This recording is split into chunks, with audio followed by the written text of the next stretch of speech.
এরা তোমরা উপস্থিত হয়েছে সবাই? আসসালামু আলাইকুম ম্যাম। ওয়ালাইকুম আসসালাম। কেমন আছো তোমরা সব? ম্যাম আলহামদুলিল্লাহ। আসসালামু আলাইকুম ম্যাডাম। আসসালামু আলাইকুম ম্যাম। তোমরা কেমন আছো সবাই? ম্যাম ভালো আছি, আপনি ভালো আছেন? হ্যাঁ ভালো আছি।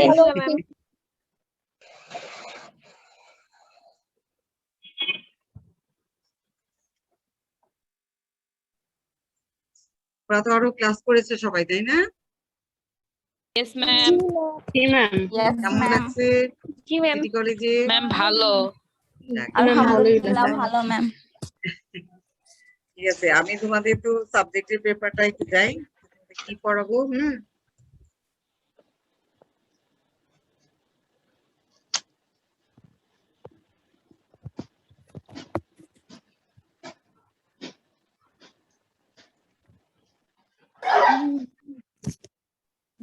এখানে দেখো, এখানে আমার এটা আছে, পরিচয়টা আছে, রাবেয়া মুজিদ। আমার নামের স্পেলিংটা দেখো কিভাবে লেখা, associate professor Islamic history and culture.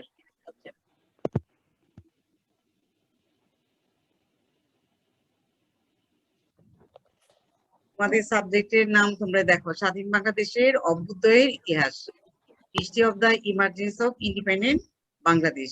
Bangladesh. Bangladesh কোন বাংলাদেশ? ম্যাম আমাদের ম্যাম একটা কথা ছিল। বলো ম্যাম, আমাদের প্রেজেন্টটা কি আমরা ইনবক্সে দিয়ে দিব, চ্যাট বক্সে? হ্যাঁ, চ্যাট বক্সে দিয়ে দিও। আচ্ছা, thank you ma'am.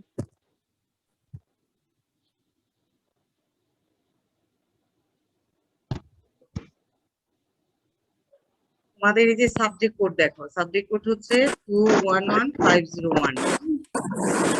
Subject code এটা, তোমরা এটা খেয়াল করো সাবজেক্ট কোডটা কি।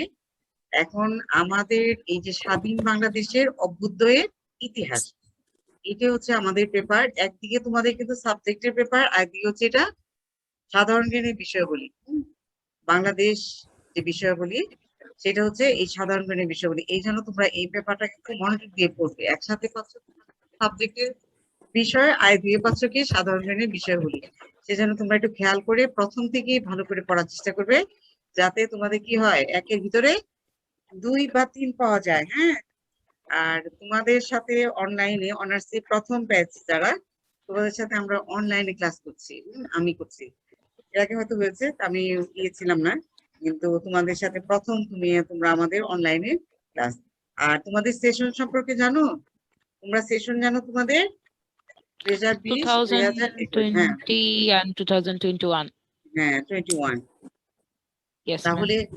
তাহলে আমরা একটু চলে যাই, কি আমাদের এই হিস্ট্রি পেপারটা কি কি আসবে সেটা একটু খেয়াল করি। তোমরা কিন্তু সাবজেক্ট কোডটা সবসময় খেয়াল করবে, 211501 হচ্ছে সাবজেক্টের কোড নাম্বার বা সাবজেক্টের কোর্স নেম, যেটা তোমাদের সেটা হচ্ছে এই কোড নাম্বারে। হ্যাঁ, ইয়েস ম্যাম।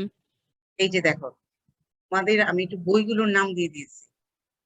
স্বাধীন বাংলাদেশের অভ্যুদয়ের ইতিহাস, প্রফেসর মোহাম্মদ মোজাম্মেল হক, আর পাবলিকেশনের নাম হচ্ছে হাসান বুক হাউস, ঢাকা।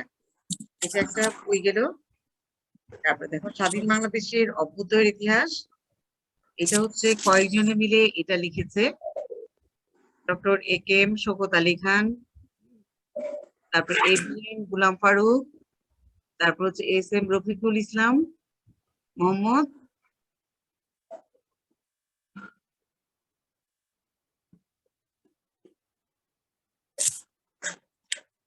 ম্যাম নামগুলা না ভালো করে বোঝা যাচ্ছে না। নামগুলো আমি বলে দিচ্ছি। হ্যাঁ,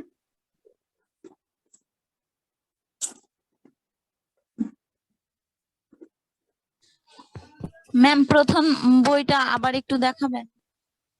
হ্যাঁ, সবগুলো দেখাবো, স্লাইড গুলো। এইটা একটু বইয়ের রাইটারদের একটু নামগুলো শোনো। হ্যাঁ, এটা হচ্ছে doctor AKM Shawkat Ali Khan, Mohammad Sanaullah, ABM Golam Faruk, doctor Mohammad Abdul Malik সরকার, ডক্টর ASM রফিকুর রহমান, মোহাম্মদ মাসুদুর রহমান। তোমরা এইটা সবচেয়ে গ্রন্থ কুটিরের বই অনেকেই সবাই চিনে, নীল খেতে গেলে গ্রন্থ কুটিরের অনার্সের বই বললেই হবে। নামগুলো হচ্ছে এগুলো।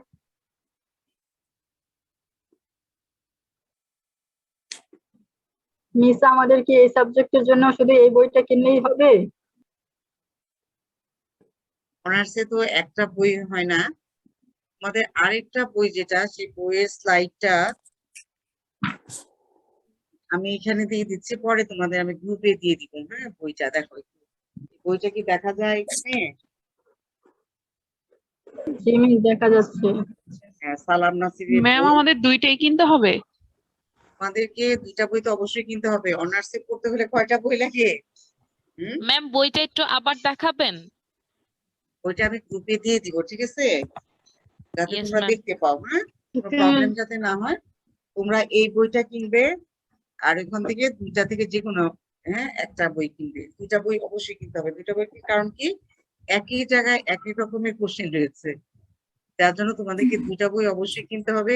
আর কথা হচ্ছে যে করোনা আসার পরে আমরা আরেকটা জিনিস শিখেছি, যখন ইন্টারমিডিয়েট ছেলে মেয়েদের দিল তোমার অ্যাসাইনমেন্ট যখন দেওয়া হলো, তখন কিন্তু সবসময় মাউসি থেকে বা এনসিটিভি থেকে বলা হচ্ছে যে লেখা যেন একরকম না হয়।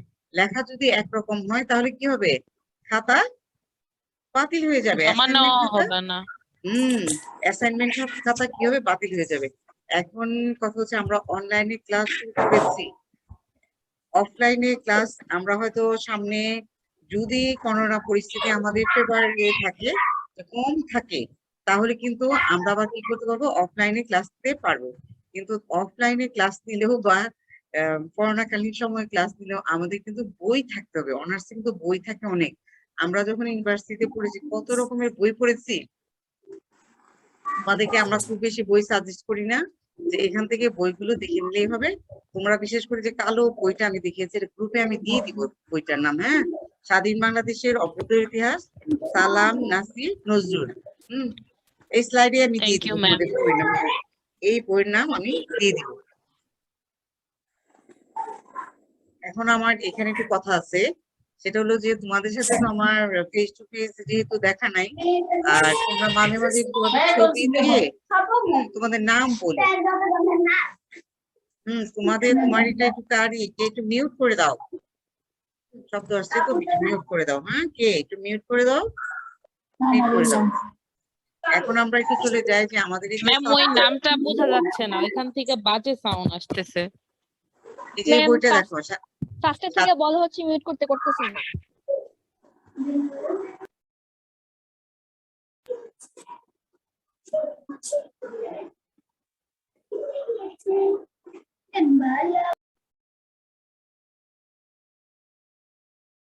এখন দেখো বইটার নাম দেখতে পাচ্ছ তোমরা, স্বাধীন Yes, ma'am. বাংলাদেশের অভ্যুদয়ের ইতিহাস, প্রফেসর মোহাম্মদ মুজাম্মিল হক।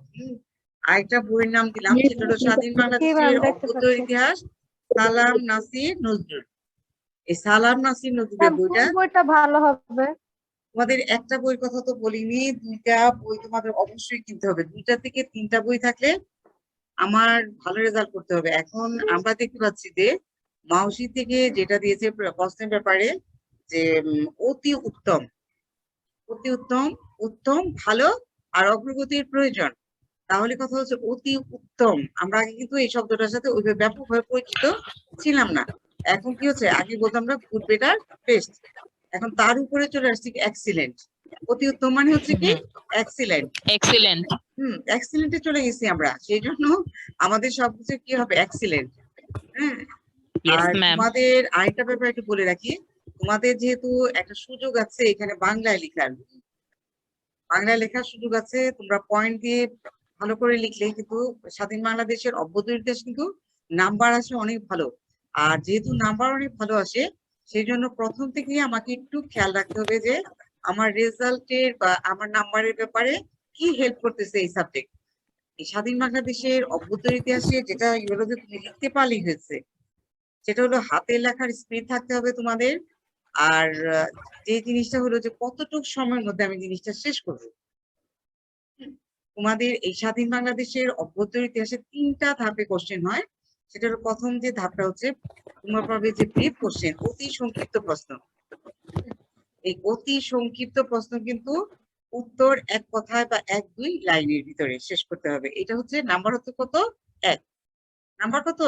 1 10টা প্রশ্ন থাকবে, নাম্বার হচ্ছে 1।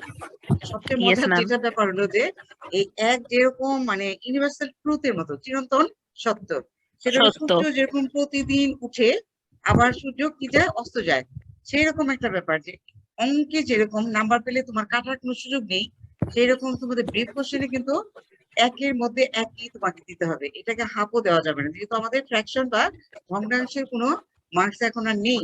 সেই জন্য আমার একটু সতর্ক থাকতে হবে যেন একজন কোনো অবস্থাতে আমার মার্কস থেকে কাটা না যায়। 1-এর ভিতরে কি করবো আমি? 1ই রাখবো। আর যদি কাটা যায় তাহলে কি হবে? তাহলে নাম্বার কমে যাবে, জিরো আসবে, জিরো আসবে, নাম্বার কমবে না, একেবারে মিলিয়ে যাবে হয়, বুঝছো? তাহলে এই নাম্বার যেন হয় মিলে না যায়। আর একটা কথা হচ্ছে কি, জিরোর একটা গুরুত্বপূর্ণ, জিরো একটা সংখ্যা। ম্যাম এগুলা কি আমরা যে ক্লাস ছোটবেলায় সংক্ষিপ্ত প্রশ্ন লিখতাম সেরকম? হ্যাঁ, সেরকম সংক্ষিপ্ত প্রশ্ন। আমি এখন তোমাদের মানে যাবো, ম্যাম এখানে আমি স্লাইড তৈরি করেছি, তোমাদেরকে আমি মানে দেখিয়ে দিব। ম্যাম এটা কি যে এক প্রশ্নের এক উত্তর ওরকম আর কি, তাই না? হ্যাঁ, মানে কার্ডটা যেমন আমাদের দেশের নাম কি, আমাদের দেশের নাম বাংলাদেশ, এরকম হ্যাঁ, এই বাংলাদেশ যে ওই এইরকম টাইপ আর কি। কোশ্চেন ও হ্যাঁ যেটা হ্যাঁ বলেছে যে আমাদের দেশের নাম কি, হ্যাঁ হ্যাঁ বাংলাদেশ, এক কথায় উত্তর, বাংলাদেশ। এক কথায় আমরা শেষ মানে করলাম, এক উত্তর কথা হচ্ছে কি, এক কথায় উত্তর। তাহলে ম্যাম এই এখানে কোশ্চেন কয়টা থাকবে? question আছে 10টা। 10টা ও থাকবে, 10টা।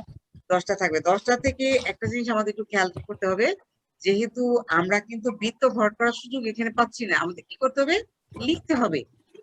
যেহেতু লিখতে হবে, তাহলে লিখতে গেলে আমাদের কি করতে হবে? খুব সতর্ক হতে হবে একটা ক্ষেত্রে, সেগুলো বানান যেন ভুল না যায়। বানান যদি ভুল যায় তাহলে কি হবে? বানান ভুল গেলে কিন্তু মার্কস কাটা গেল। এই ব্যাপারে আমাদের খুব সতর্ক হতে হবে যে বইয়ে কিভাবে বানান দিয়েছে, বানানটার স্পেলিং, কি শব্দ দিয়ে লেখা হয়েছে, আমাদেরকে এই ব্যাপারে খুব সতর্ক হতে হবে। আর আরেকটা কথা হচ্ছে যে যদি আমরা 1 পেয়ে যাই তাহলে আমাদেরকে 1 দিতে, 1 আমাদের অবশ্যই দিতে হবে। যেরকম আমরা কি করি, কোনো টাকা যখন নিই আমরা হাতে, তখন একটা কথা লেখা থাকে যে চাইবা মাত্র বাহককে দিতে বাধ্য থাকবে, থাকবে। এখন তোমাদের সেরকম আর কি, তোমার 1 পেলে আমরা টিচাররা 1 দিতে বাধ্য।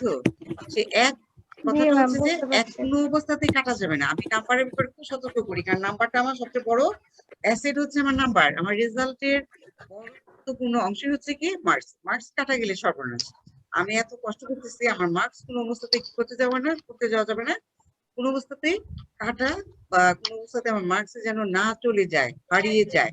হ্যাঁ, সেই দিকে আমাদেরকে খেয়াল রাখতে হবে।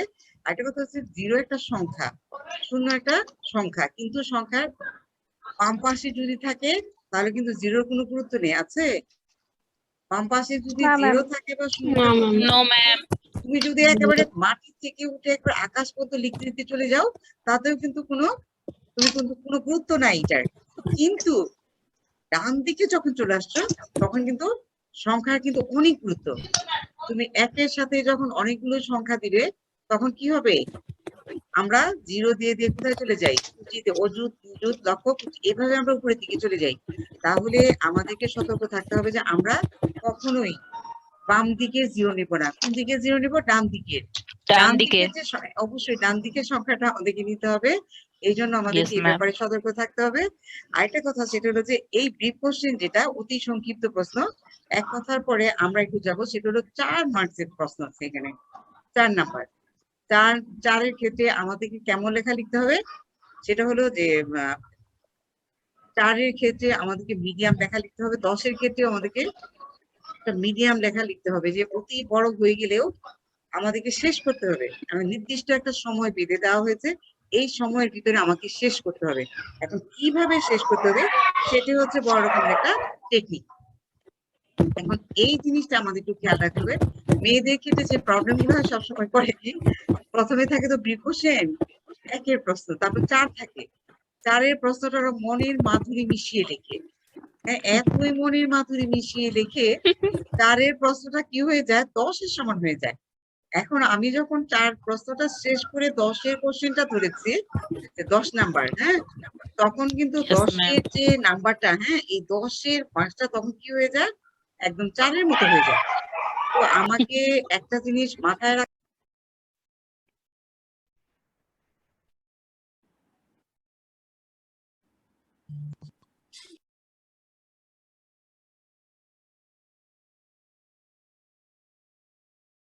আমরা বলছিলাম যে 10-এর প্রশ্নের ব্যাপারে আমরা একটু সতর্ক হবো। মেয়েরা 4-এর প্রশ্ন অনেক বেশি লিখে ফেলে, কিন্তু 10-এর প্রশ্নে গিয়ে দেখা যায় যে, কিন্তু সবচেয়ে যেটা হলো যে মাথায় রাখতে হবে আমাদের, সেটা হচ্ছে কি 10-এ থেকে কিন্তু 4 যদি লিখে, 4-এর সমান লিখে, তাহলে 8-6 কোথায় গেল, 6 মনে হয় বাষ্প হয়ে আকাশে উড়ে গেল, বাষ্প হয়ে গেল। সেই জন্য আমাদের এই ব্যাপারে একটু সতর্ক থাকতে হবে যে না, 10-এর প্রশ্ন আমাকে 10-ই রাখতে হবে। তাহলে তোমাদের প্রশ্নে যেটা হলো 1, 4, কত হলো, 4 আসলো। তারপর আসলো তোমাদের একটা ব্রড কোশ্চেনের ইয়ে হচ্ছে, তোমাদের নাম্বার হচ্ছে 10 করে, হ্যাঁ, 10 হচ্ছে তোমাদের ব্রড কোশ্চেনের নাম্বার। এই ব্যাপারে আমরা একটু খেয়াল রাখবো। একটু আমরা আমাদের একটু স্লাইড একটু আমরা, হ্যাঁ,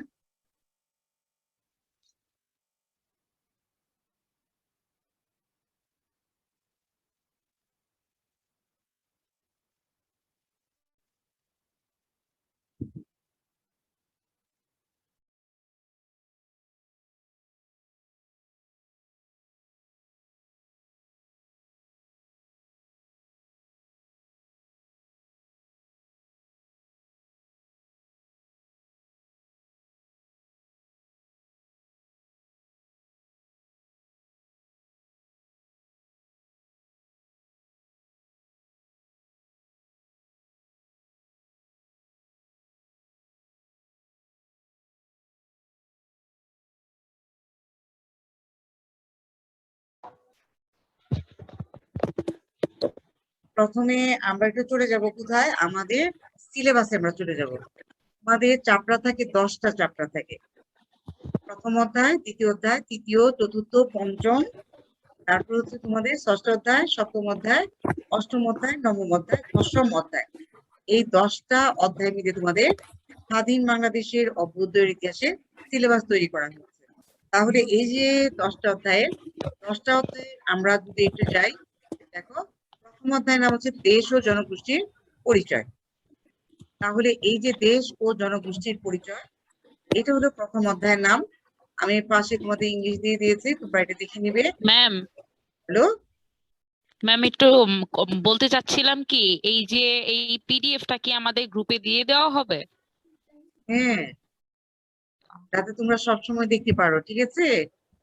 ইয়েস, থ্যাংক তারপরে ইউ ম্যাম। আমরা চলে যাচ্ছি, এখানে দেখো যে দ্বিতীয় অধ্যায়, অখণ্ড স্বাধীন বাংলা রাষ্ট্র গঠনের প্রয়াস, উপমহাদেশের বিভক্তি 1947। তৃতীয় অধ্যায়, পাকিস্তান, রাষ্ট্রের কাঠামো ও বৈষম্য। চতুর্থ অধ্যায়, ভাষা আন্দোলন ও বাঙালির আত্মপরিচয় প্রতিষ্ঠা। পঞ্চম অধ্যায়, আইয়ুব খান ও ইয়াহিয়া খানের শাসনামল 1958 থেকে 1971। ষষ্ঠ অধ্যায়, জাতীয়তাবাদের বিকাশ ও স্বাধিকার আন্দোলন। সপ্তম অধ্যায়, 1969 সালে গণ অভ্যুত্থান ও 11 দফা আন্দোলন। অষ্টম অধ্যায়, 1970-এর নির্বাচন, অসহযোগ আন্দোলন এবং বঙ্গবন্ধুর স্বাধীনতা ঘোষণা। নবম অধ্যায়, বঙ্গবন্ধু শেখ মুজিবুর রহমানের মুক্তিযুদ্ধ। নবম অধ্যায়, মুক্তিযুদ্ধ 1971 সালে, দ্য ওয়ার অফ লিবারেশন। এটা খুবই গুরুত্বপূর্ণ একটা অধ্যায়, 1971-এ। দশম অধ্যায়, বঙ্গবন্ধু শেখ মুজিবুর রহমানের শাসনকাল 1972 থেকে 1975। এগুলো আমি তোমাদের একই সাথে একটা কথা বলেছি, সেটা হচ্ছে একদিকে এটা তোমাদের সাবজেক্টের বিষয়, একদিকে তোমাদের সাধারণ জ্ঞানের বিষয় বলি। বাংলাদেশ বিষয় বলি হচ্ছে এই সাবজেক্টে, এই জন্য তোমরা এত ভালো করে পড়বে। তোমরা বিসিএস এ বলো, যে কোনো পরীক্ষায় বলো, সেখানে তোমাদের কিন্তু সাধারণ জ্ঞান অবশ্যই থাকবে। সাধারণ জ্ঞান ছাড়া মানে এখন কোনো কথা নেই, বুঝছো। আর সবচেয়ে বড় কথা হলো যে আমরা কিন্তু আমাদের নিজেদের ইতিহাস পেয়েছি। এতদিন পর্যন্ত আমরা কি ছিলাম, অন্যের ইতিহাস নিয়ে চলতাম। হ্যাঁ, অন্যের ইতিহাস আমাদের ধার করে পড়তে হতো, আমাদের নিজেদের কোনো পরিচয় ছিল না। এখন আমরা এই ছিল যে না। সিলেবাস কোনো পরিচয় আমাদের ছিল না। এই যে দেখো আমাদের যে সাবজেক্টের নামটা দেওয়া হয়েছে সেটা হচ্ছে যে সাবজেক্টের নামটা দেখো যে স্বাধীন বাংলাদেশের অভ্যুদয়ের ইতিহাস। এখন স্বাধীন কিভাবে হলো বাংলাদেশ, আমরা কিভাবে আমাদের দেশটাকে আমরা স্বাধীন করতে পারলাম, আর বাংলাদেশটা কিভাবে আসলো, আবার তার সাথে অভ্যুদয়ের ইতিহাসটা একটা অন্যরকম একটা শব্দ, অভ্যুদয়ের ইতিহাস।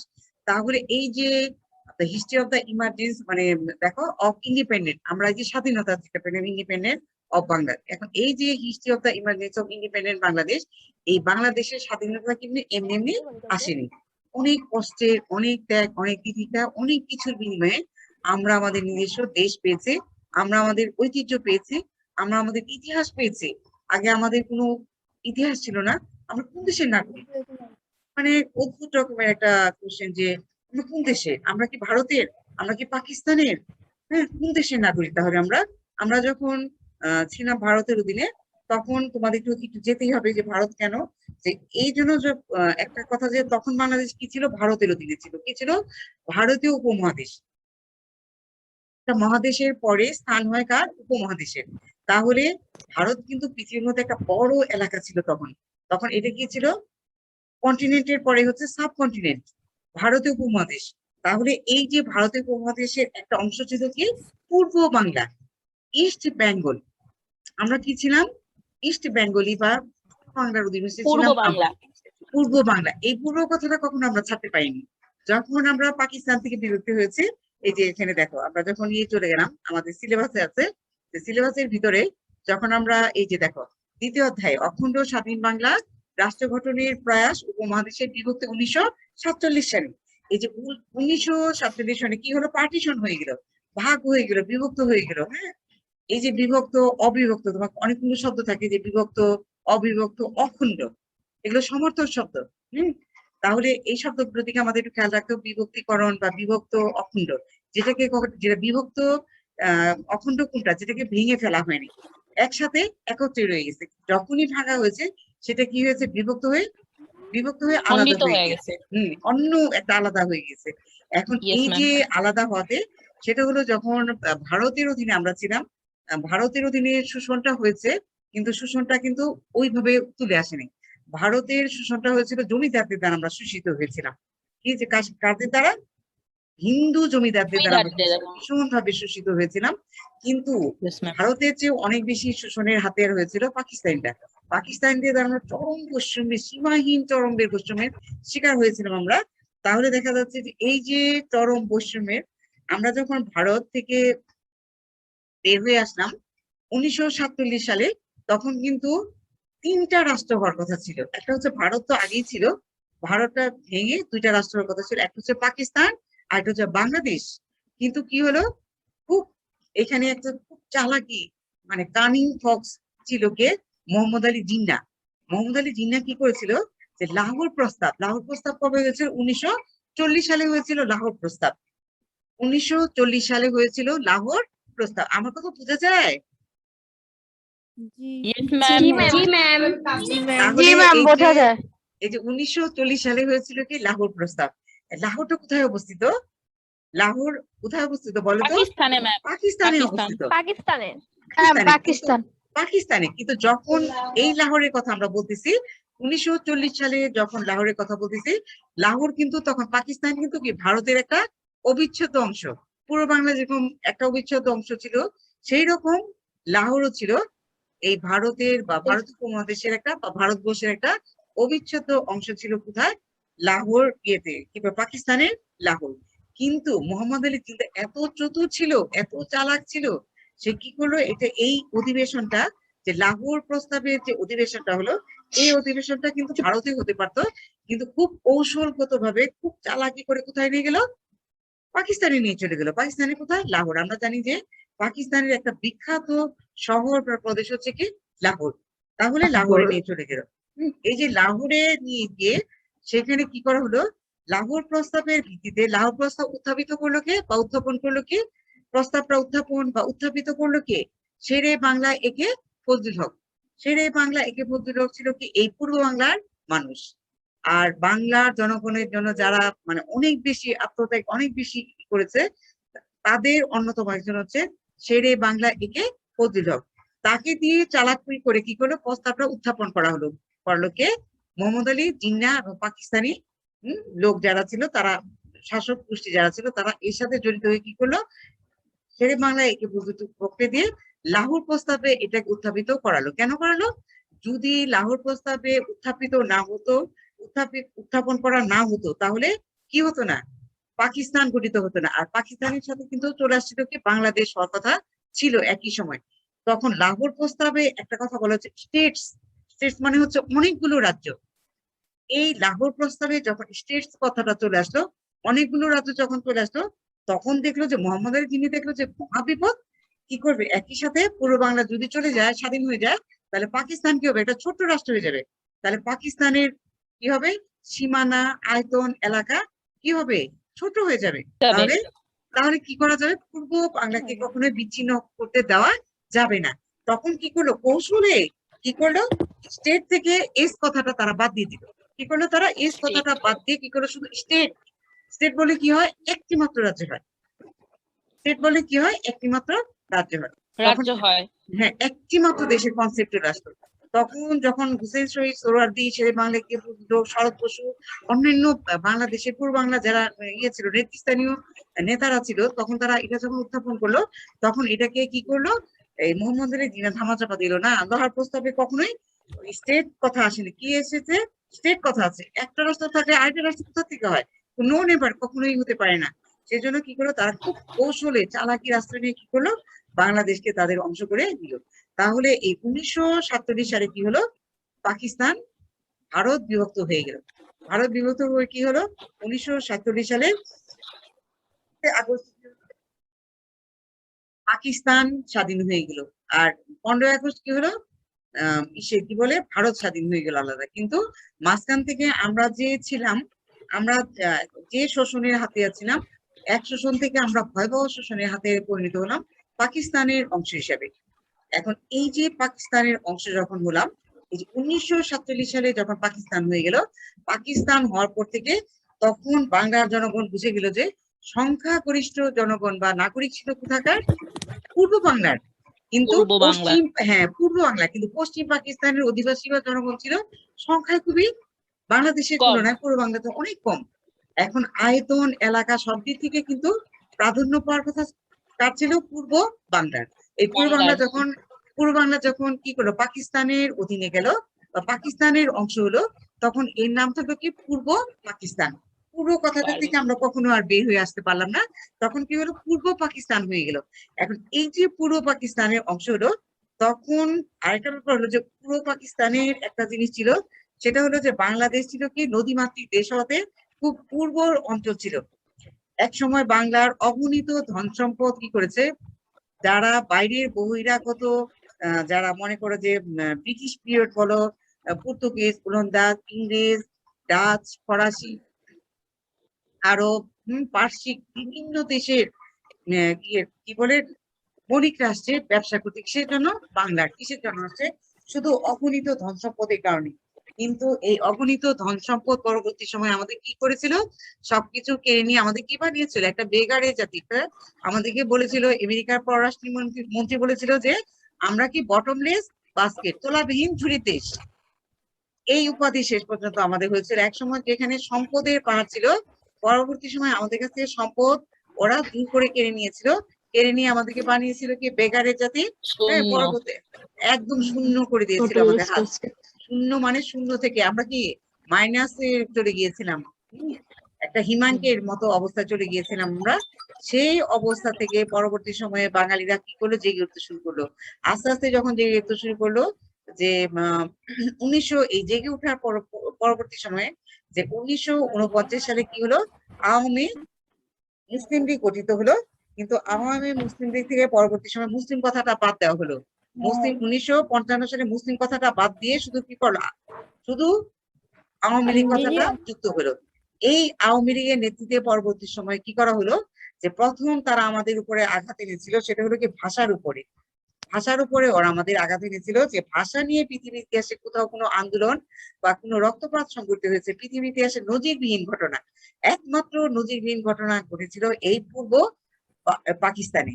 এখন এই পূর্ব পাকিস্তানে আমরা একটা কথা বলি যে ওরা মোহাম্মদ আলী জিন্না বলেছিল যে যে আমরা যেটা মায়ের ভাষা মাতৃভাষায় কথা বলি, ওরা আমাদের কি একটা গান আছে তোমরা এটা খেয়াল করবে যে ওরা আমার মুখের ভাষা কাইরা নিতে চায়।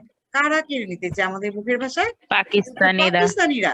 ওরা বলেছিল উর্দুই হবে একমাত্র ভাষা, উর্দু উর্দু উর্দুই হবে রাষ্ট্রভাষা, একমাত্র পাকিস্তানের রাষ্ট্রভাষা। কিন্তু পাকিস্তানের রাষ্ট্রভাষা ব্যাপক সংখ্যাগরিষ্ঠ জনগণ হচ্ছে কি পূর্ব বাংলাদেশি ছিল। পূর্ব পাকিস্তানের অধিবাসীরা। তাহলে যেখানে মেজরিটি, আমরা জানি মেজরিটি পাওয়ার, কিন্তু এখানে এই মেজরিটি পাওয়ার কাজে লাগছে না, কারণ প্রশাসন ক্ষমতা সমস্ত কাদের হাতে ছিল?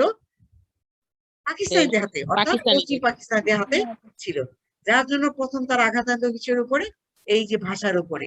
এই ভাষার উপরে আঘাত আনার উপরে পরবর্তী সময়ে আমরা দেখলাম যে ভাষা নিয়ে তখন বাঙালি জেগে উঠলো, না আমাদেরকে আর কি করা যাবে না। আমরা জানি যে 7ই মার্চের যে ঐতিহাসিক ভাষণ, সেই ভাষণে বঙ্গবন্ধু শেখ মুজিবুর রহমান বলেছিল যে বাঙালিকে তোমরা কি করতে পারবে না, দাবায়া রাখতে পারবে না, প্রত্যেকটা দাবায় রাখতে পারবে না। সেটা হচ্ছে যে এই যে ভাষার ক্ষেত্রেও কিন্তু সেই কথাটা প্রযোজ্য। সেটা হচ্ছে যে ভাষা নিয়ে যখন তারা তাল বাহানা শুরু করলো যে উর্দুই হবে একমাত্র বাংলার ভাষা, নো ইম্পসিবল, কখনোই এটা হতে পারে না। সেই জন্য বাঙালি জেগে উঠলো, বাঙালিকে আর দাবায় রাখা গেল না। বাঙালিরা কি করলো? হ্যাঁ, 1952 সালে একেবারে সরাসরি তারা একেবারে ভাষার জন্য কি করলো, আন্দোলন শুরু করে দিয়ে দিল। শুরু আন্দোলন পরবর্তী সময় ভাষার জন্য কি জীবন দিতে হয়েছে আমাদের, বহু ত্যাগ রক্ত বিনিময়ে আমাদের এই ভাষা অর্জিত হয়েছে। যার জন্য আমরা কিন্তু আমাদের ভাষা কিন্তু আন্তর্জাতিক মাতৃভাষা হিসেবে কি পেয়েছে, স্বীকৃতি পেয়েছে। একমাত্র ভাষা, যে পৃথিবীতে অসংখ্য ভাষা কিন্তু তার মধ্যে একটি মাত্র ভাষা, সেই ভাষা আন্তর্জাতিক স্বীকৃতি পেয়েছে, সেটা হচ্ছে বাংলা ভাষা। সেই জন্য বাঙালি গর্বের, বাঙালির অনেক সাধনার ধন হচ্ছে কি বাংলা ভাষা। তাহলে আমরা বাংলা ভাষার মাধ্যমে পৃথিবী ইতিহাসে নিজেদেরকে একটা স্মরণীয় জায়গায় নিয়ে আমাদেরকে আন্তর্জাতিক ভাবে আমরা তুলে ধরতে পেরেছি যে কোন দেশ, সেটা হচ্ছে কি আর কোন দেশ না, সেটা হচ্ছে কি বাংলাদেশ। কোন দেশের ভাষা? তাদের ভাষা কি বাংলা। হ্যাঁ, এটা আন্তর্জাতিক মাতৃভাষা হিসেবে স্বীকৃতি পেয়েছে। সারা ওয়ার্ল্ডে আন্তর্জাতিক মাতৃভাষা স্বীকৃতি সেই দিন, সেই দিবসটা পালন করা হয়। এটা আমাদের একটা গর্বের, এটা আমাদের একটা বিরাট পাওয়া, আমাদের একটা ইতিহাসের বড় অর্জন। সেটা হলো কি যে আমরা আন্তর্জাতিক ভাষাকে আন্তর্জাতিক মর্যাদা হিসেবে প্রতিষ্ঠিত করতে পেরেছি পৃথিবীর বুকে। তাও আমরা জানি যে পৃথিবীর মানচিত্রে বাংলাদেশ একটা ছোট্ট দেশ, কিন্তু বাংলাদেশে অনেক কিছু আছে। বাংলাদেশে যেরকম মুক্তিযুদ্ধের ইতিহাস, 9 মাসের ইতিহাস, সেটাও আমরা কি আন্তর্জাতিক ভাবে আমরা স্বীকৃতি পেয়েছি। তারপরে দেখো বাংলাদেশ কি হয়েছে, বাংলাদেশে যে দেখা যায় সমুদ্র সীমানা কেটে যে বাংলাদেশে কি আছে, সমুদ্র সৈকত। পৃথিবীর সব বড় সমুদ্র সৈকত কোথায় অবস্থিত? বাংলাদেশে। কোথায়? বাংলাদেশে। কোথায় অবস্থিত? চট্টগ্রামে কক্সবাজার। কক্সবাজারের যে বঙ্গোপসাগর, সেই বঙ্গোপসাগরটা আমাদের এনে দিয়েছে একটা বিরল সম্মান। সেটা কি যে সব পৃথিবীর সবচেয়ে বড় সমুদ্র সৈকত বা পর্যটন এলাকা কি বাংলাদেশ।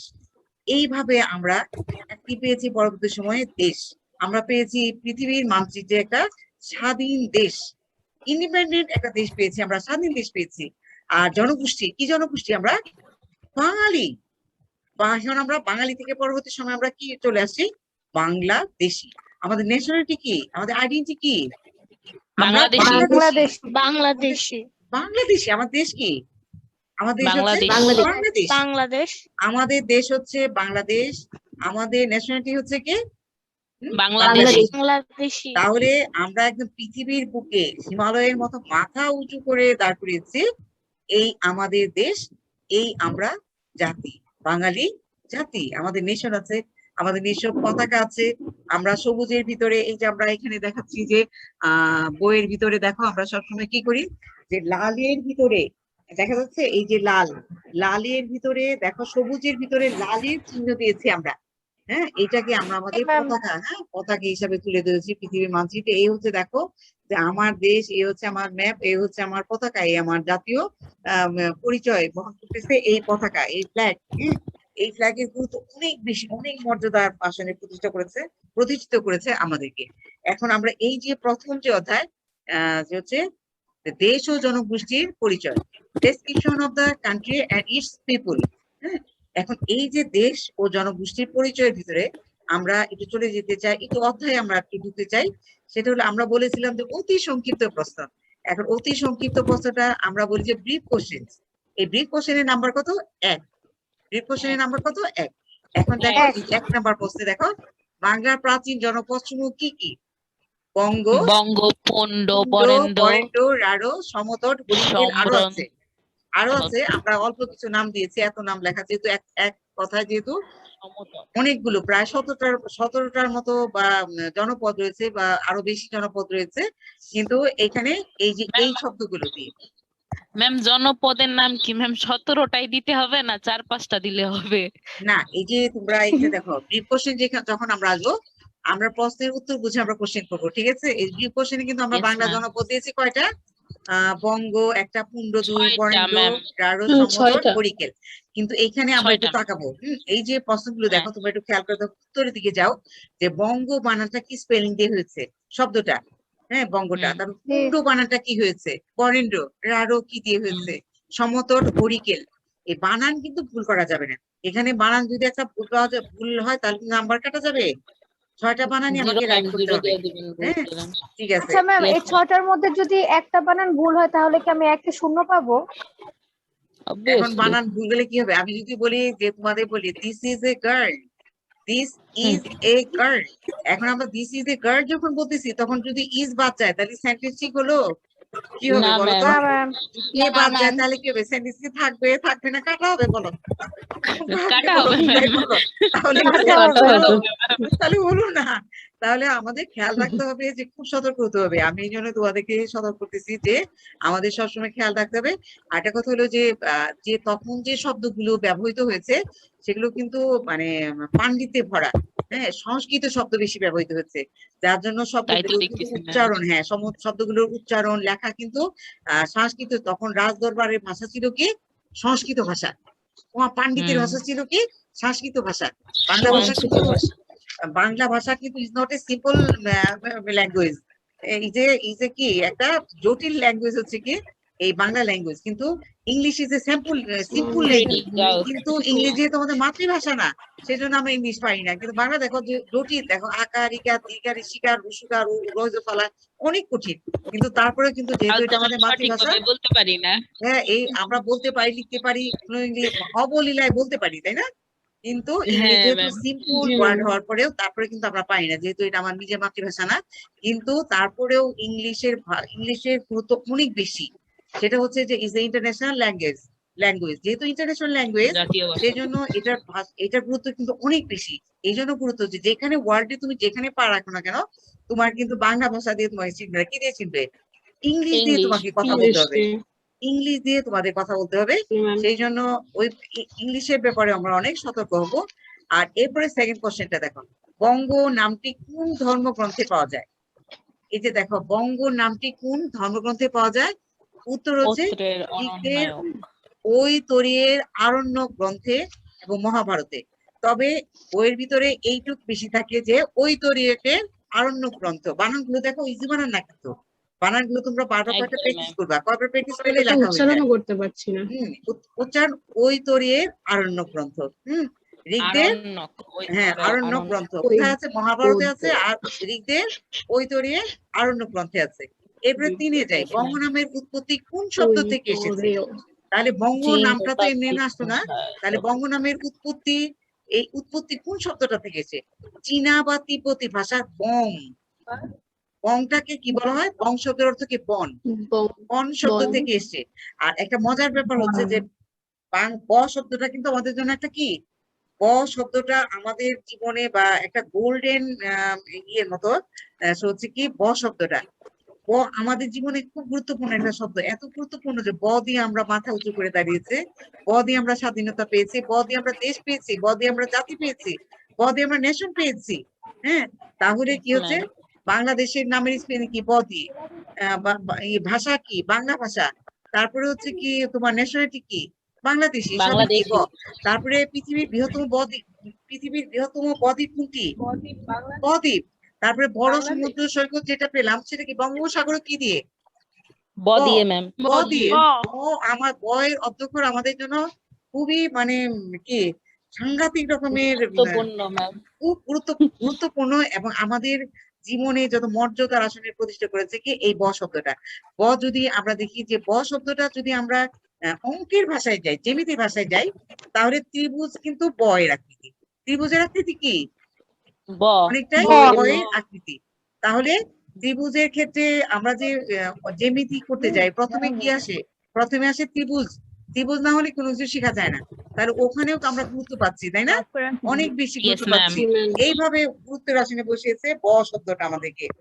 এরপরে আমরা চলে যাই, কোন মনীষী ও পণ্ডিত বলেছেন যে বঙ্গের সাথে আল যুক্ত হয়ে বঙ্গাল শব্দের সৃষ্টি হয়েছে। এখন মুঘল সম্রাট আকবরের হ্যাঁ, সভা বঙ্গের সাথে আল কত? যুক্ত হয়ে কি হয়েছে? আল বুঝো কথাটা, আল কি বলো? তোমরা আলের সাথে খুব সুলতানা বেশি পরিচিত না, কিন্তু যখন আমরা মেঠো পথ দিয়ে হাঁটি, গ্রামগঞ্জে মানে যাই, মেঠো হ্যাঁ মেঠো ম্যাম, পথ, চিনেছি হ্যাঁ আমি আল। ওই জমির মাঝখানে থাকে, হ্যাঁ, জমির ধান মাঝখানে ক্ষেতের যে মাঝখানে উঁচু উঁচু থাকে। একটু হাঁটার পথ করে দেয়, সেটাই কি বলে? আল হ্যাঁ বলে। হ্যাঁ ম্যাম, সেটাকে আল এদিকে বলে। যে পানি পানি হ্যাঁ। দেওয়া হয় তাই না? না, হ্যাঁ। পানি দেওয়া হয় না অনেকটা, এখন পানির ব্যবস্থা হয়েছে, আগে ছিল না। আগে আলটা ছিল কি, আচ্ছা, আগে কি ছিল না, আগে রাস্তাঘাট ছিল না, সেজন্য কি করা হতো, রাস্তা জমির মাঝখান দিয়ে কি করা হতো, বা চাষের জমির মাঝখান দিয়ে বা ওইভাবে কি করে রাস্তা তৈরি করা হতো, এই রাস্তাটাই অনেকটা কি বলা হতো, আল বলা হতো। এই আলের উপর ম্যাম দিয়ে ওই যে হেঁটে ধান হেঁটে হেঁটে ক্ষেতের যেত। ওই যে পাশে যে রাস্তাগুলা থাকে সেগুলারে আল বলা হয় না? হ্যাঁ, সেগুলোকে আল বলা হ্যাঁ হয়। ওগুলাই এই যে তুমি হ্যাঁ। ই করো, ধান ক্ষেত দেখো, ধান ক্ষেতের ভিতরে যে হ্যাঁ, মাঝখানে যে জায়গাটা চলে গিয়েছে, মেঠো পথ হ্যাঁ। চলে গিয়েছে, সেটাই কিন্তু ওটাকে মেঠো পথ বলা হতো। সেটাকে এই পথটা চলে গিয়েছে, এই পথটাকে আল বলা হতো। এই আলের সাথে বঙ্গাল শব্দের সৃষ্টি হয়েছে, করে কি করা হয়েছে, আচ্ছা, এই সে কি বলে বাংলা নামে তৈরি করা হয়েছে, শব্দের উৎপত্তি তৈরি হয়েছে। এখন এটা কে করে বলেছিল? যে উত্তর হচ্ছে মুঘল সম্রাট আকবরের সভাসদ আবুল ফজল। সভাসদ। এখন আমরা বলি যে মুঘল সম্রাট আকবর। আমরা আকবরের একটা পরিচয় আছে, আকবর দ্য গ্রেট। পৃথিবীর ইতিহাসে আকবর কিন্তু একজন মানে নিরক্ষর বা একজন ইলিটারেট শাসক ছিল, কিন্তু অসম্ভব রকমের বুদ্ধি ছিল কার? সম্রাট আকবরের। এই সম্রাট আকবরের রাজসভার যারা বিখ্যাত পণ্ডিত এবং 9 জন রত্ন ছিল, তাদেরকে নবরত্ন বলা হতো। সেই 9 নবরত্নের অন্যতম হচ্ছে কি এই আবুল ফজল। আবুল ফজল। আবুল ফজল। আর এরপরে 5-এ যাচ্ছি আমরা, কোন বাঙালি গবেষক বলেছেন যে বঙ্গ থেকে বাংলা বা বাঙ্গালাহর উৎপত্তি হয়েছে? বাংলা সুকুমার সেন। কিভাবে ডাকা হতো? প্রথম বলা হতো, প্রথমে বঙ্গ। আমাদেরকে একটু উপহাসের ছলেই বলা হতো কি বাঙ্গাল। বাঙাল শুনলে ভালো বঙ্গ। শোনায় না, বাঙাল। পরবর্তী সময় সেটা আমরা নেই, আমরা বাঙাল না তো, আমরা বাঙালি, সেটাকে বলতো না বাঙাল। সাতটা ছলে উপহাসের ছলে কি বাঙালি। বলতো? বাঙাল। কেন বাঙাল হতে যাবো আমরা? আমরা হচ্ছে শুধু বাঙালি শ্রেফ। হ্যাঁ, সেটা পরবর্তী সময়ে এই যে নামের ডক্টর সুকুমার সেন বলেছেন। তারপরে 6 দেখো, মুঘল সম্রাট আকবরের সময় বাংলা কি নামে পরিচিত হয়? সুবে বাংলা নামে পরিচিত হয়। কি বাংলা? সুবে বাংলা। এই প্রথম সুরে বাংলা বাংলা। একটু কি করে আত্মপ্রকাশ করতেছে? সুবে বাংলা। সুবে বাংলা। বাংলা একটা নাম হলো কি, একটা প্রদেশ, সুবে বাংলার প্রদেশ হচ্ছে কি বাংলা। তারপরে 7 নম্বর দেখো, পর্তুগিজরা বাংলা কি নামকরণ করেছিল? পর্তুগিজরা বেঙ্গলা। দেখো, বেঙ্গলা। হ্যাঁ বেঙ্গলা। এই যে বেঙ্গলা বলেছিল কারা? পর্তুগিজরা। এরপরে দেখো 8-এ দেখো, ইংরেজরা বাংলা কি নামকরণ করেছিল? বেঙ্গল। বেঙ্গল। এখন তোমরা একটু এদিকে তাকাও, 7 এবং 8-এর প্রশ্নে তোমাদের একটু ডিফারেন্স আমি বুঝিয়ে দিচ্ছি যে কত গুরুত্বপূর্ণ। সেটা হচ্ছে পর্তুগিজরা বলেছিল বেঙ্গলা, লয়ের সাথে কি যোগ হয়েছিল? একটা আকার যোগ আকার হয়েছিল, ছিল ম্যাম। তাহলে কি হলো? বেঙ্গলা হয়ে গেল। আর ইংরেজরা কি বললো? বেঙ্গল। আকার যেহেতু নাই, বেঙ্গল। তাহলে কি হচ্ছে? বেঙ্গল। তাহলে বেঙ্গল। এই জি, হ্যাঁ। বেঙ্গলটাই পরবর্তী সময় আমরা নিয়েছি বেঙ্গল। বেঙ্গলটাই পরবর্তী Yes, সময়ে ma'am. বাংলাদেশে কি বলা হয়? যে বেঙ্গলি টাইগার। বাংলার হ্যাঁ ম্যাম, বাঘ। রয়্যাল বেঙ্গল টাইগার তাই না? Royal Bengal tiger. এইখানে তুমি একটু সাথে দিকে তাকাও, সাথে দেখো একটা আকার থাকাতে দেখো কি হয়ে যাচ্ছে উচ্চারণ? বেঙ্গলা। আর আকার না থাকাতে কি হচ্ছে? বেঙ্গল। এই যে বেঙ্গল। প্রত্যেকটা জিনিস এগুলো একটু খুঁটে খুঁটে দেখার চেষ্টা করবে, ঠিক আছে? যে দেখো শুধু Yes, আকার ma'am. দেওয়াতেই কি হলো, এই যে উচ্চারণ বা লেখা স্পেলিং একদম চেঞ্জ হয়ে গেল। ওইটা হলো কি, আকার দেওয়া থেকে বেঙ্গলা, আর আকার না থাকাতে কি হলো? বেঙ্গল। এই জিনিসগুলো তোমরা খেয়াল করবে। 9, কোন শাসকের সময় থেকে এই ভূখণ্ডের নাম বাংলা বা বাঙ্গালা বলে পরিচিত হয়? তাহলে সুলতানি আমলের শাসক হাজী শামসুদ্দিন ইলিয়াস শাহ আমলে। হাজী শামসুদ্দিন ইলিয়াসের আমলে। 10 কোন মুসলমান শাসক কখন বাংলাদেশকে ঐক্যবদ্ধ করেন? সুলতান হাজি শামসুদ্দিন হ্যাঁ, সুলতান হাজি শামসুদ্দিন শামসুদ্দিন ইলিয়াস শাহ। ইলিয়াস শাহ কত খ্রিস্টাব্দে? 1352 52 খ্রিস্টাব্দে। 1352 খ্রিস্টাব্দে। আরো মজার ব্যাপার আছে কি যে সাল সন একটু বেশি তো কিন্তু কমিয়ে দিয়েছি আমরা। এখন যদি 1352 খ্রিস্টাব্দে বলে অনেক সময় মনে থাকতে পারে, না থাকতে পারে। এখন আমরা যদি একটু ভেঙে বলি 1352 হলো না? 1352 হ্যাঁ, মনে ম্যাম। থাকে 1352 খ্রিস্টাব্দে। এইভাবে সালগুলো মনে রাখার চেষ্টা করেছি। এরপরে 1180 কোন শাসক লখনৌতি, সোনারগাঁও ও সাতগাঁওকে একত্রিত করে নিজেকে শাহ-ই বাঙ্গালা ও শাহ-ই বাঙালিয়ান উপাধি ধারণ করেন? সুলতান সুলতান হাজি হাজি সুলতান হাজি শামসুদ্দিন ইলিয়াস। শামসুদ্দিন ইলিয়াস ইলিয়াস শাহ। শাহ। এটা আমি পড়ছিলাম সোনারগাঁও রিসেন্ট। হ্যাঁ, শোনার আগে এগুলো তোমাদের কিন্তু সাধারণ জ্ঞানের প্রশ্ন। এখন এই যে 11-12তে আমরা গেলাম, 12তে যাওয়ার আগে আমি তোমাদের একটা জিনিস একটু খেয়াল করাবো। সেটা হলো তোমাদের তোমাদের থাকে, শর্ট কোশ্চেন থাকে। শর্ট কোশ্চেন যেটা হচ্ছে 4 মার্কস। 4 মার্কসে তোমাদের প্রশ্ন থাকে যে বাংলা নামের উৎপত্তি কিভাবে হয়েছে। এখন এই যে বাংলা নামের উৎপত্তি কিভাবে হয়েছে, এই যে 1 থেকে যদি আমরা কোন পর্যন্ত 11 পর্যন্ত কোশ্চেন পড়ি, তাহলে কিন্তু আমাদের বাংলা নামের উৎপত্তি আমরা অনেকখানি পেয়ে যাবো উত্তর। এখন ইতিহাসের ma'am. একটা জি ম্যাম। ইতিহাসের একটা ধারা আছে, প্রশ্ন উত্তর আবার উত্তর উত্তর। যদি আমরা লিখি যে বাংলা নামের উত্তরতে কি হয়েছে, আমরা বলবো যে বাংলার প্রাচীন জনপদ ছিল কি? বঙ্গ। এই বঙ্গের কি বঙ্গ। ছিল? হ্যাঁ, বঙ্গ নামটি কোন ধর্মগ্রন্থ থেকে পাওয়া যায়? ঋগ্বেদের, ঐতিহ্যের, আরণ্যক গ্রন্থ থেকে এবং মহাভারত থেকে পাওয়া যায়। বঙ্গ নামের উৎপত্তি কোন শব্দ থেকে এসেছে? চীনা বা তিব্বতী ভাষা বা বং থেকে বন শব্দ থেকে এসেছে। কোন মনীষী পণ্ডিত বলেছেন বঙ্গের সাথে আল যুক্ত হয়ে বঙ্গাল শব্দের সৃষ্টি হয়েছে? মুঘল সম্রাট আবুল আকবরের ফজল। সময় সভাসদ আবুল ফজল। প্রশ্ন তৈরি হচ্ছে কিন্তু, খেয়াল করো। তারপরে কোন Yes, ma'am. বাঙালি জি, ma'am. গবেষক বলেছেন যে বঙ্গ থেকে বাংলা বা বাঙালা ডক্টর হওয়ার উৎপত্তি সুকুমার হয়েছে? সেন। ওই যে আমরা হয়েছে ডক্টর ডক্টর সুকুমার সেন। হ্যাঁ, সুকুমার সেন। আমরা দিয়ে সুকুমার দিলাম, সেন। প্রশ্ন উত্তর তো হয়ে যাচ্ছে। হ্যাঁ, লাইন বাই লাইন হয়ে Yes, যাচ্ছে। ma'am. মুঘল সম্রাট জি, ma'am. আকবরের সময় বাংলা কি নামে পরিচিত হয়? সুবে বাংলা নামে পরিচিত সুবে হয়। বাংলা। বাংলা। পর্তুগিজরা বাংলা কি নামকরণ করেছিল? বেঙ্গলা। এবং বেঙ্গলা। ইংরেজরা বেঙ্গলা। বাংলা কি নাম করেছিল? বেঙ্গল। বেঙ্গল। তারপরে কোন শাসকের সময় থেকে ভূখণ্ডের নাম বাংলা বা বাঙালা বলে প্রচলিত হয়? সুলতানি আমলের হাজি শাসক হাজি শামসুদ্দিন সুলতানি আমলের ইলিয়াস। শাসক শামসুদ্দিন হাজি আমলে। শামসুদ্দিন ইলিয়াস তারপরে আমরা শাহ চলে আমলে। যাই, কোন মুসলমান শাসক কখন বাংলাদেশকে ঐক্যবদ্ধ করেন? সুলতান সুলতান হাজি হাজি শামসুদ্দিন ইলিয়াস শাহ শামসুদ্দিন 1352 ইলিয়াস খ্রিস্টাব্দে ইলিয়াস শাহ। ঐক্যবদ্ধ করেন।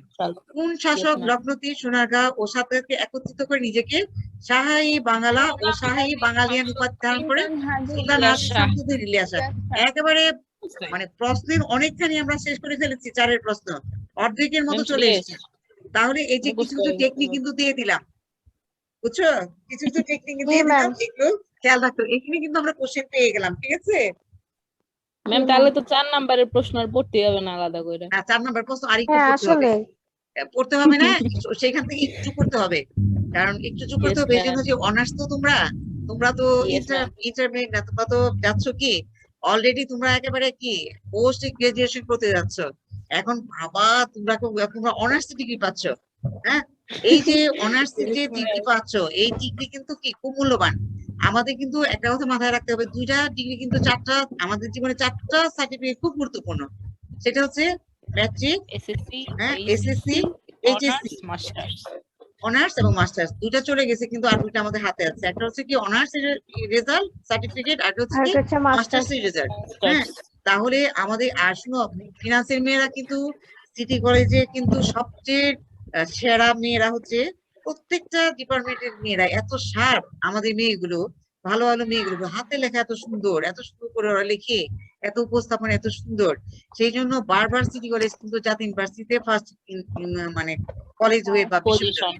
এটা শুধু বিশ্ববিদ্যালয় লেখা হয় না, কিন্তু এটা কলেজ এবং বিশ্ববিদ্যালয়, ইউনিভার্সিটি, কিন্তু একটা পূর্ণাঙ্গ ইউনিভার্সিটি হচ্ছে কিন্তু Dhaka city college. Dhaka city college কিন্তু একটা ঐতিহ্যবাহী স্বনামধন্য কলেজ হচ্ছে কি ঢাকা সিটি কলেজ। আমরা যদি, আমি দেশের ভিতরে সিটি কলেজের নাম যেখানে গিয়েছি সেখানে লোক পেয়েছি, আমি দেশের বাইরে গিয়েছি, বিদেশে গিয়েও কিন্তু সিটি কলেজকে অনেক কিছু নিচ্ছে। এইটা আমাদের একটা পরম সৌভাগ্য যে সেই কলেজের মানে টিচার হতে পেরে আমি নিজেকে, আমি বিসিএস এ কিন্তু যাইনি, আমি কিন্তু সিটি কলেজেই ঢুকে আছি। তারপরে তোমরা যখন সিটি কলেজে আসছো, সিটি কলেজে তোমার ভালো রেজাল্টটা নিবে, ভালো রেজাল্ট নিয়ে সিটি কলেজের মুখকে উজ্জ্বল করবে, নিজের কেরিয়ারটাকে সাকসেসফুল কেরিয়ার করবে, যাতে কোথাও তোমাদের টিকে থাকতে না হয়। আর ফিনান্স কিন্তু খুব একটা ভালো সাবজেক্ট, ভালো একটা সাবজেক্ট ফিনান্স। সেই জন্য আর ফিনান্সে কিন্তু মার্কস অনেক বেশি, সেই জন্য প্রথম থেকে তোমরা যত্ন করে সাবজেক্টটা পড়ার চেষ্টা করবে। আর একটা কথা বলবো যে প্রথম থেকে যদি তোমরা যত্ন করে পড়ো, শেষ গিয়েও তোমার কিন্তু সেটা ভালো হবে। তোমার প্রথম থেকে পার্ট 1 থেকে বা ফার্স্ট ইয়ার থেকে তোমরা মার্কস উঠার ব্যাপারে খুব যত্নশীল হবে। তোমরা কখনোই পিছনের দিকে তাকাবে না, তোমাদের সিজিপি নিয়ে আসবে বেশি করে। যত সিজিপি নিয়ে আসবে তত ভালো রেজাল্ট, এটা খেয়াল রাখবে সবসময়। এবার একটু আমরা ভারতে যাই। কোন কোন জনপদ নিয়ে আজকে বাংলাদেশ গঠিত হয়েছে? প্রাচীনকালের গৌড়, বরেন্দ্র, সমতট, হরিকেল, কামরূপ, চন্দ্রদ্বীপ প্রভৃতি জনপদের কোনটি সম্পূর্ণ এবং কোনটি কিছু অংশ নিয়ে আজকে বাংলাদেশ গঠিত হয়েছে। 13 বাংলাদেশের মাঝামাঝি দিয়ে কোন রেখা অতিক্রম করেছে? কর্কট ক্রান্তি রেখা অতিক্রম করেছে। এই বানানগুলো দেখো, স্পেলিং গুলো কিভাবে দেওয়া। 14 ভূপ্রকৃতিগত বৈশিষ্ট্য অনুযায়ী বাংলাদেশকে কয়টি ভাগে ভাগ করা যায়? বাংলাদেশকে ভূপ্রকৃতিগত 3টি ভাগে ভাগ করা যায়।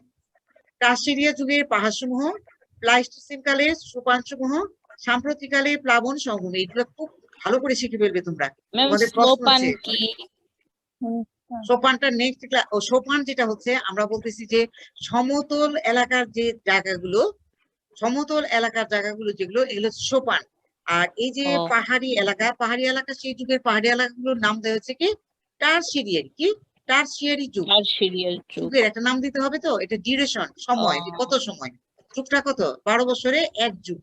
এই সময়টাকে কিভাবে নাম দিয়েছে? ডিউরেশন। আর এই যে সোপানটার নাম দিয়েছে কি? প্লাইস্টোসিন। হ্যাঁ, প্লাইস্টোসিন কালের কোন সময়ের? হ্যাঁ, সোপানটা কোন সময়? সমতল প্লাইটোসিন এলাকায়। হ্যাঁ, কালের। নাম। আর হচ্ছে কি সাম্প্রতিক কালের, সাম্প্রতিক বলে রিসেন্টলি, যেটা আধুনিক সময়ের মধ্যে পড়েছে প্লাবন সেটা হলো সমতল কারণ আমরা ভূমি। কি ফ্লাড জোন এলাকার মানুষ, বন্যা কবলিত এলাকার মানুষ হচ্ছে আমরা। এই জন্য বাংলাদেশ থেকে একটা ফ্লাড জোন এরিয়া বা কান্ট্রির লোক হচ্ছে আমরা। সেই জন্য সাম্প্রতিককালের প্লাবন সমভূমি। এই যে সমভূমিতে কি হয়? নদী নালার উৎপত্তি। এই নদী নালা থেকে কি হয় পরবর্তী সময়ে যে প্লাবন হয়, বন্যাটাকে কি বলে? সমার্থক শব্দ, প্রতিশব্দ, প্লাবন, বন্যা। খেয়াল রাখবে সব সময়। এই যে এই 3টা ভাগ আছে, তোমাদের বড় প্রশ্ন আছে এটা দিয়ে। 15 নম্বর বাংলাদেশের পাহাড় শ্রেণীর ভূতাত্ত্বিক যুগের ভূমিকম্প কোন যুগের? টারশিয়ারি যুগের। 16 বাংলাদেশের সর্বোচ্চ পর্বতশৃঙ্গের নাম কি এবং কোন জেলায় অবস্থিত? সর্বোচ্চ পর্বতশৃঙ্গের নাম হচ্ছে তাজিংডং, যেটাকে বিজয় বলা হয়। এটি বান্দরবান জেলায় অবস্থিত। 17 তাজিংডং এর উচ্চতা কত? এর উচ্চতা হচ্ছে 4039 ফুট। 39 ফুট। হ্যাঁ, আমার দেখে নিও। 18 বাংলাদেশের সবচেয়ে উঁচু উচ্চ পাহাড় কোনটি? গারো পাহাড়। বাংলাদেশের দীর্ঘতম নদী কোনটি? মেঘনা। মেঘনা। পদ্মা নদী কোথায় মেঘনা নদীর সাথে মিশেছে? চাঁদপুর। চাঁদপুর। এইভাবে আমরা প্রশ্নগুলো চলে আসবো। এখন থেকে তোমার ব্রিফ কোশ্চেন পড়া শুরু করবে। মনে থাকবে তোমাদের একদিকে সাবজেক্টের বিষয় 1 নাম্বার কাটতে দেওয়া কখনোই যাবে না। এই জন্য আমাদেরকে পড়তে হবে।